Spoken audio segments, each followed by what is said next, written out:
Well, welcome back, ladies and gentlemen, boys and girls. Yes, the Loco's back, and oh, I've missed it. It's been painful to be separated. I've left the covers for the tanks open, and you can still see there's the control for the manual pump, the water pump. It has been pumped out, but I want to get as much water out of it, even though the tanks have been silver soldered and they're brass. So thank you so much, Mike and Adam, for taking it to West Huntsville. And later on in the video, this is one of the two big bits of news. We finally see it running on rails. And I tell you, I had a lump in my throat when I saw it going. Again, I hate to ask, but all the proceeds for this video goes to the Mammoth Forum. Please like and subscribe. The numbers are looking good, but around about 80% of folks watch it and they don't like and subscribe, and it costs you nothing, so please do. Now, what's in the workshop coming up? Comments coming up, but I think we have a drum roll, Jordan, please. This is amazing news. When the Loco was delivered personally by the MD of Silver Crest back to me last week, he said, "Would you like to build another one?" I said, well, yeah, why not? So here it is. Oh, I don't think I'm going to let a reveal go that easily. You've got to watch till the end of the video. No cheating, no skipping forwards. I might do a cheeky reveal at the end of the video. We'll see how we go. Now, there are a couple of matters arising, and this is one of them. This is the air adapter. And I said to Mike, I haven't got one. And he swore blind that I did have. Well, I've checked back, and this is where the air adapter goes. And I've looked back at the video when we started to put the pipework on in kit 4, and it's not there. And then I looked at the static running videos, and it's not there either. So one of us is telling porkies, I don't know. But the way to change this is just a blanking plug.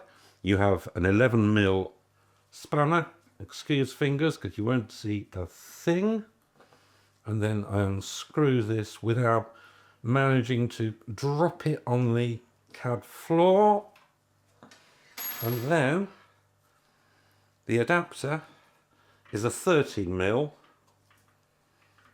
You know, I've always said I never like doing this live on camera, but I have done. Oh, fail! You get the idea. The Loco did come back, however, with the lower ashpan grate cover, and whilst I was messing around figuring out where to put the air attachment, I had a little top tip moment. So here's my top tip. You know what? You're always going to forget something when you go off on a steam day, but you hook your little ashpan cover on there. I just got that. You can make this far nicer with a split pin. Pop that through there. That holds the ashpan cover in place. It goes with the Loco.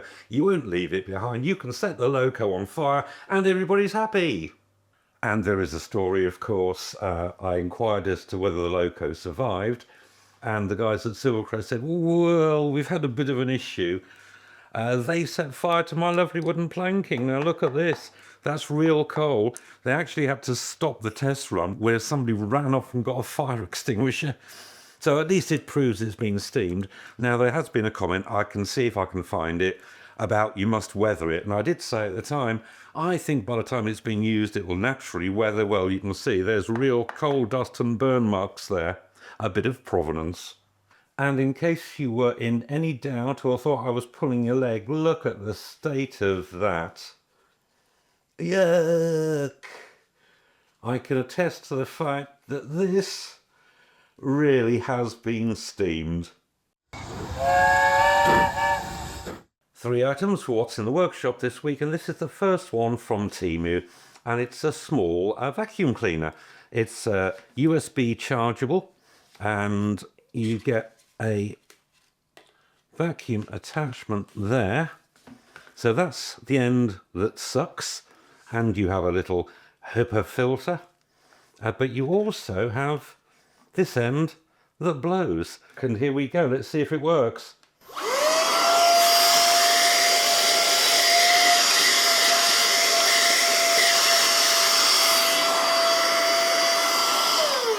Well, look at that, it does appear to work. So it's a vacuum cleaner that sucks and blows, which doesn't suck, but it blows. Now, I knew I'd need some flue brushes, particularly after it had been steamed, and I looked online, and from the engineers, they were horrendously expensive.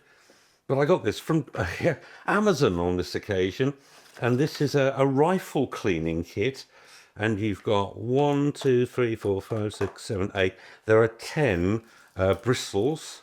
I've got 2 here because I'll show you these in action momentarily. In fact, let's do it now. This is the smallest, and this is the second one up. Hopefully one of these will fit. Let's try the small one. Now, excuse me if I lean in, but the smallest brush, there we are. That goes in there quite fine. That's clearing that out. And if we then use the slightly larger brush, I may have to lean in just to see, because I can't really see. Oh, yeah. Oh, that's tight. And I don't want to lose the brush up the pipe, so I think we'll stay with a smaller brush, but you get the idea. So they will work. You've also got some softer pads. All the extension rods you could possibly want are here. A nifty little cleaning tool, and who knows what they're for. I think they're to balance your rifle. But again, I can't remember, 21 something. I'm sure Jordan will put the details up for you now, in fact. Now, this is not strictly what's in the workshop, but a great bit of news, because we've made the press. Garden Rail, January 2026, issue 377. And look, we make it on the front cover. And we have a 6-page, step-by-step article on the build process. So, if you are not subscribed to Garden Rail, then you need to nip down to, I think, W.H. Smith's. Oh, they're not called W.H. Smith anymore. What are they called? In some stroke of marketing genius, T.G. Jones. I mean, what fool thought of that? Oh. It's amazing, isn't it? But if you don't have a W.H. Jones or T.G. Smith somewhere close, you can always go online and subscribe to the paper edition, or indeed the digital edition. Here are the details. So without further ado, here are the videos you've all been waiting for. Let's head off to the West Huntsville track and have a look. Now, the first video is a reprise of the controls which Mike Pay ran us through last time, which frankly he skipped through. This is in a little bit more detail for you. First of all, I'll take you around the cab, show you what all the controls do. So starting on the footplate floor, this left-hand screw-down valve here is the bypass valve for the axle pump. The two on the right are water valves for the injector. The left one is for an auxiliary tank on a trolley. So that one normally, if you're not connected at the back to an auxiliary tank, this one will be closed. This one is the normal water feed to the injector from the engine side tanks. Moving upwards, fire hole doors, regulator, main regulator, pole reverser, obviously forward for forward, back for back, and in the middle is mid-gear where the engine won't run. Moving up, boiler pressure gauge, whistle valve, injector steam valve, and when we get the engine in steam, I'll demonstrate how to use the injector. Moving to the left, this is an isolator valve which turns off the steam brake control valve. So that's the steam brake control valve. When you get in the boiler test done, these quite often leak by a bit. So there's an isolation valve to turn it right off. This is the water gauge, boiler water gauge, showing the level of water in the boiler. That is for the blowdown valve. When you get sediment in the glass, you just momentarily open that and close it, and that will clear the glass. Before running the engine, need to oil everything, all the moving parts, an oil pressure oil feed in the centre of the axles, forcing oil into the main bearings, and then each place where there's a moving joint, you need to oil it. I use straight 40 grade oil. You could use the superheater oil. It's a bit messy, but it does stay on there longer. So you oil everything on both sides, including all 6 axles. This is the mechanical lubricator that feeds both cylinders, left and right. there's a dividing section in the middle so you can check that both cylinders are actually getting fed oil. And for this you need proper steam oil, and we recommend a straight grade 680, which you can buy from Morris Lubricants.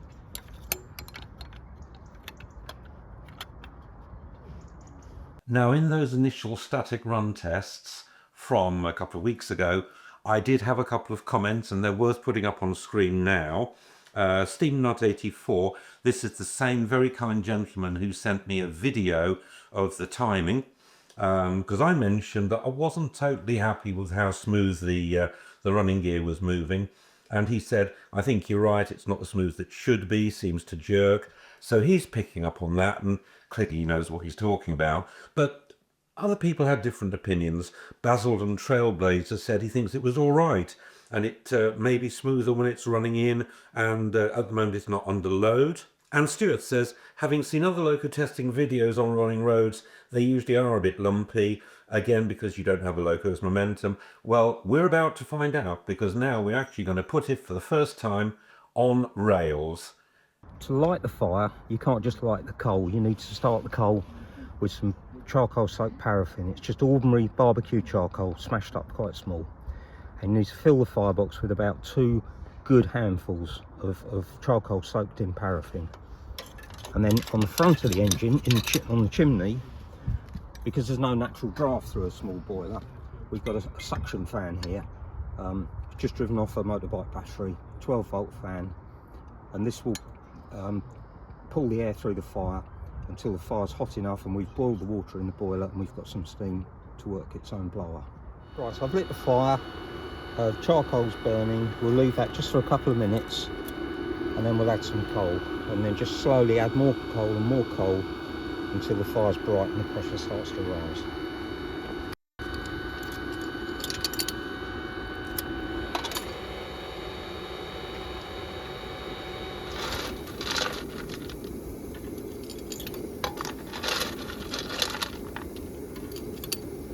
Fill both of the side tanks with cold water, and then using the engine's hand pump, which is situated in the left hand tank, I've filled it till there's just over half a glass of water.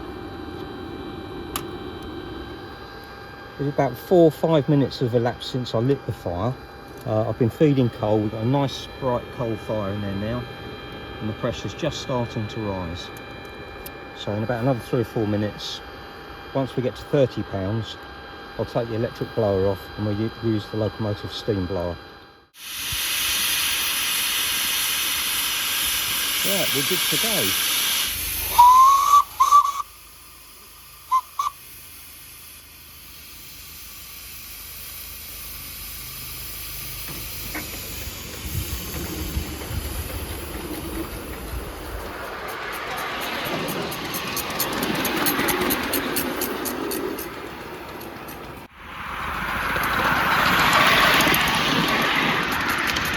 It's very apparent that Mark has assembled part of the valve gear wrong, because it's captured up and clattering and you can hear it clearly.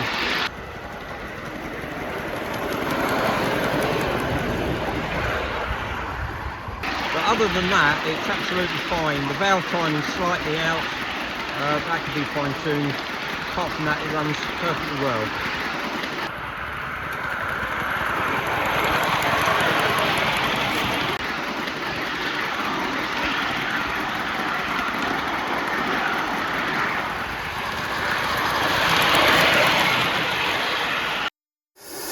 At the end of the run, when the pressure's dropped to about 20 pounds and you've kicked the brakes up and got the fire out, the blowdown valve is right at the bottom on the right hand side. And you just open it, turn and a half, then you can empty the boiler.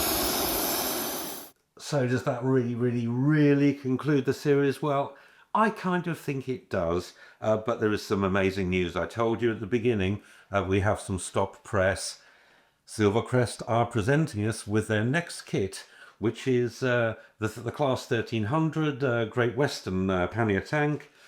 And here it is. It's an amazing model. It's slightly smaller, of course, than the 1500. Still got outside cylinders, but it's got that God's wonderful railway livery, so resplendent in green. So With the year approaching rapidly, coming to an end, I want to wish you all a very Merry Christmas. It's been an amazing ride for us.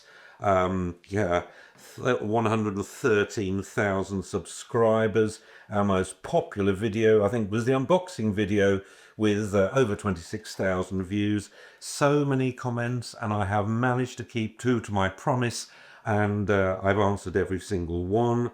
After Christmas on the 4th, we're coming back to see you again. We're having a well-deserved lie down at the moment, but we'll be picking up on the Sterling kits, beam engine kit, and I'll show you how I finished that base off. And then hopefully we'll be back on with a 1300 kit, because that arrives on my doorstep just before Christmas. What a heck of a Christmas present. But until then, peace on earth and goodwill to all humankind. And don't get too pieced, will you? Is that the cat? Mm-hmm.